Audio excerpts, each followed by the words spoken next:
Graça e paz, queridos. O início da pandemia, por causa do desconhecimento da ação do vírus da Covid, foi marcado por muitas pessoas passarem a enxergar seus vizinhos como potenciais portadores de uma praga.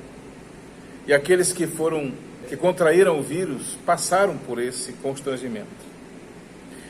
É interessante que isso me lembra a passagem de Lucas, que diz assim: estando Jesus numa das cidades, passou um homem coberto de lepra. Quando viu a Jesus, prostrou-se com o rosto em terra e rogou-lhe: se quiseres, podes purificar-me.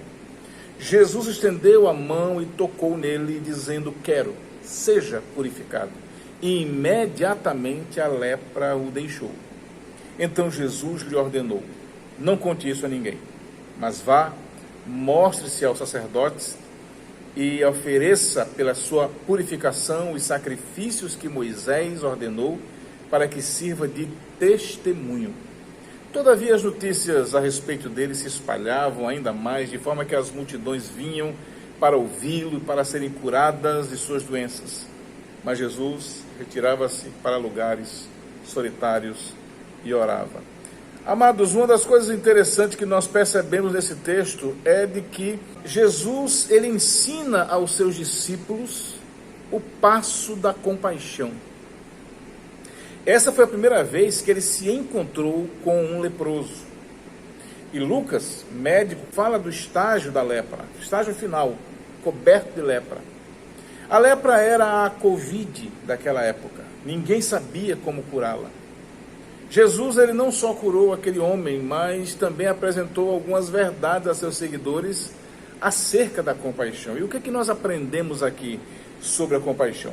A primeira verdade que ele ensina é de que a compaixão toca os intocáveis. Veja bem, enquanto a multidão recuou daquele leproso para não ser contaminado com a praga, Jesus se aproximou dele, deu um passo em direção a ele e o tocou. Jesus, ele foi ao seu encontro. Como Jesus, e com base no que ele fez por nós, há uma canção antiga que diz: tocou-me, Jesus tocou-me, de paz encheu meu coração.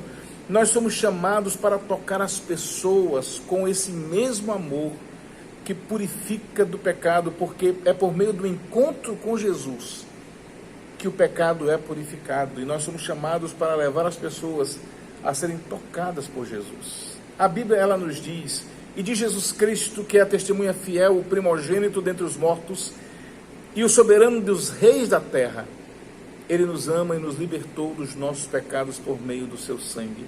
Assim como o sangue dele nos purificou dos pecados, nós devemos levar as pessoas para ele, para serem purificadas também. Mas uma outra verdade é de que a compaixão, ela cura o incurável em todo o ser. Amados, na época de Jesus, a lepra, ela era uma doença fisicamente incurável, socialmente estigmatizante e emocionalmente traumatizante. Por isso, ao curar aquele homem, Jesus o fez de forma integral. Nós precisamos tocar as pessoas em suas necessidades mais profundas, com o propósito de aliviar suas dores, prover estas necessidades e levá-las àquele que cura o incurável. Sim, Jesus, ele afirmou para aquele leproso: eu enxergo você, eu vejo você, eu quero restaurar você, seja limpo.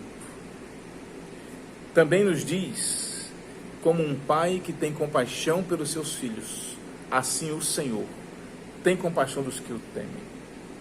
E também o Espírito do Senhor está sobre mim, porque ele me ungiu para pregar boas novas aos pobres. Ele me enviou para proclamar liberdade aos presos e recuperação da vista aos cegos e para libertar os oprimidos. Uma última verdade que a compaixão, ela anuncia, é que Jesus é o Deus que se faz presente para quebrar maldições. Naquela época, os judeus encaravam o leproso como um amaldiçoado por Deus. Por quê? Porque na história bíblica, Algumas pessoas foram amaldiçoadas com a lepra. Miriam, quando se rebelou contra Moisés, o servo de Eliseu, quando mentiu para ele, Uzias, o rei, quando tentou profanar o templo por causa da sua arrogância. Por isso que eles encaravam a lepra como uma maldição. E é interessante que Jesus, ao curar aquele leproso, ele estava dizendo que Deus o havia enviado para quebrar a maldição do pecado e as maldições que o pecado produziu. É por isso, amados, que Paulo, entendendo isso, ele disse aos irmãos da Galácia: Cristo nos redimiu da maldição da lei, quando se tornou maldição em nosso lugar. Pois está escrito: maldito todo aquele que for pendurado no madeiro. Na cruz, ele levou sobre si as nossas maldições. Siga Jesus, siga-o no passo da compaixão, tocando o intocável, curando o incurável, restaurando a dignidade daqueles que estão sem ela e apresentando essas pessoas a quem pode quebrar a maldição do pecado: Jesus Cristo. Que Deus abençoe.